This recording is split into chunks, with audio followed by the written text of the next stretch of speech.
आजादी का अमृत महोत्सव।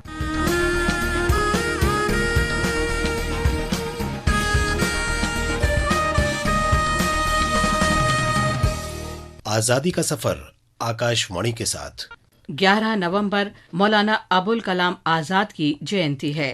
1888 में मक्का में जन्मे अबुल कलाम आजाद ने अपने पिता और अन्य शिक्षकों से कलकत्ता में घर पर पारंपरिक इस्लामी शिक्षा प्राप्त की। वे अरबी, अंग्रेजी, उर्दू, हिंदी, फारसी और बंगाली जैसी कई भाषाओं के अच्छे जानकार और एक विख्यात विद्वान तथा कवि थे। उन्होंने धर्म और जीवन के संकीर्ण दृष्टिकोण से अपनी मानसिक मुक्ति के संकेत के रूप में उपनाम आजाद को अपनाया।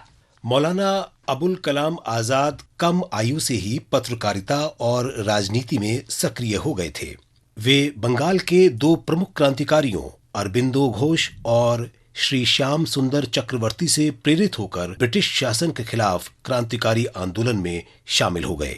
2 वर्षों के भीतर मौलाना अबुल कलाम आजाद ने पूरे उत्तर भारत और बॉम्बे में गुप्त क्रांतिकारी केंद्र स्थापित करने में मदद की। 1912 में मौलाना आजाद ने उर्दू में अल हिलाल नाम से एक साप्ताहिक पत्रिका की शुरुआत की। सरकार ने 1914 में अल हिलाल पर प्रतिबंध लगा दिया।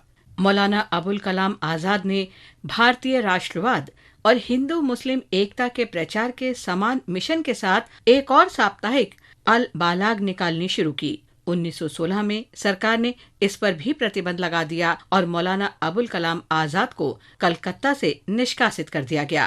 खिलाफत आंदोलन के दौरान मौलाना आजाद महात्मा गांधी से मिले। उनके आदर्शों से प्रभावित होकर वो 1920 में कांग्रेस में शामिल हो गए। मौलाना अबुल कलाम आजाद 1923 में 35 वर्ष की आयु में भारतीय राष्ट्रीय कांग्रेस के अध्यक्ष के रूप में सेवा करने वाले सबसे कम उम्र के व्यक्ति थे। उन्हें 1920 और 1945 के बीच अलग अलग आरोपों में कई बार जेल भेजा गया, जिसमें सविनय अवज्ञा आंदोलन और भारत छोड़ो आंदोलन में भागीदारी भी शामिल था। उन्होंने एक ऐसे भारत की परिकल्पना की थी जो विभाजन का कड़ा विरोध करते हुए हिंदू और मुस्लिम दोनों को गले लगाए। कल तक जब तक कि आजादी हमारे हाथ में न थी, आपके मुल्क का क्या हाल था? वो अपनी किस्मत का मालिक नहीं था, उसकी किस्मत दूसरों के हाथों में। आपका अमन भी आपके कब्जे में न था, आपकी बेअमनी भी आपके कब्जे में न थी। जब कभी मुल्क में बदअमनी होती थी तो आप अपने तरफ नहीं देखते थे, उनके तरफ देखते। जब आपको कोई तकलीफ और परेशानी होती थी, आप उनके आगे मजबूर होते थे कि अपना हाथ बढ़ाएं। लेकिन आज वो नहीं, आज अपनी किस्मत के आप खुद मालिक हैं। मौलाना अबुल कलाम आजाद संविधान सभा में विशेषकर शिक्षा से संबंधित चर्चाओं में सक्रिय रूप से भाग लेते थे। उनका मानना था कि एक राष्ट्र के रूप में भारत को उच्च शैक्षिक मानकों की आकांक्षा करनी चाहिए। 1947 से 1958 में अपनी मृत्यु तक देश के पहले शिक्षा मंत्री के रूप में उन्होंने 14 वर्ष की आयु तक के सभी बच्चों के लिए मुफ्त और अनिवार्य प्राथमिक शिक्षा की हिमायत की, क्योंकि उनका मानना था कि शिक्षा सभी नागरिकों का अधिकार है।